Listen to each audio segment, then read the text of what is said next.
يا أيها المدثر قم فأنذر وربك فكبر وثيابك فطهر والرجز فاهجر ولا تمنن تستكثر ولربك فاصبر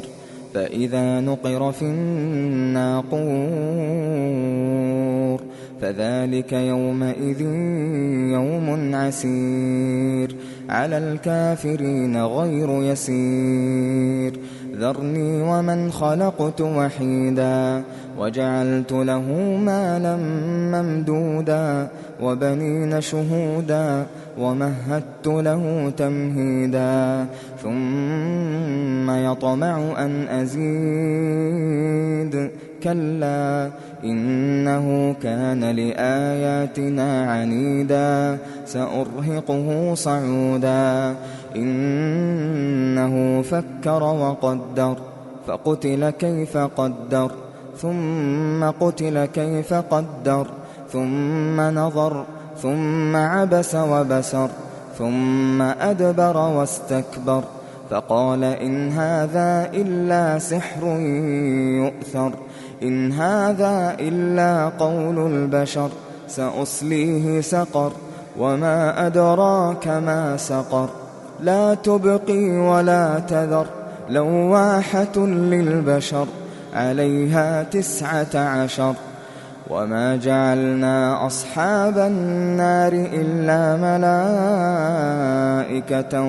وما جعلنا عدتهم إلا فتنة للذين كفروا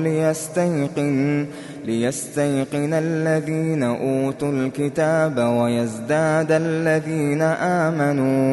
ويزداد الذين آمنوا إيمانا ولا يرتاب الذين أوتوا الكتاب والمؤمنون وليقول الذين في قلوبهم مرض والكافرون ماذا أراد الله بهذا مثلا كذلك يضل الله من يشاء ويهدي من يشاء وما يعلم جنود ربك إلا هو وما هي إلا ذكرى للبشر كلا والقمر والليل إذ أدبر والصبح إذا أسفر إنها لإحدى الكبر نذيرا للبشر لمن شاء منكم أن يتقدم أو يتأخر كل نفس بما كسبت رهينة إلا أصحاب اليمين في جنات يتساءلون عن المجرمين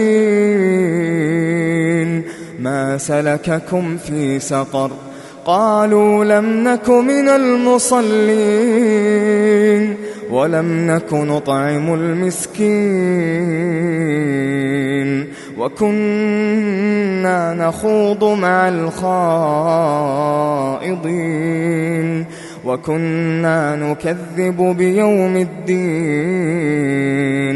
حتى أتانا اليقين فما تنفعهم شفاعة الشافعين فما لهم عن التذكرة معرضين كأنهم حمر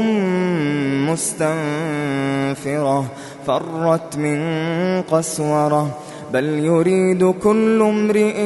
منهم أن يؤتى صحفا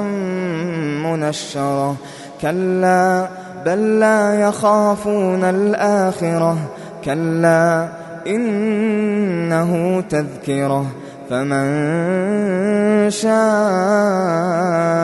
ذكره وما يذكرون إلا أن يشاء الله هو أهل التقوى وأهل المغفرة.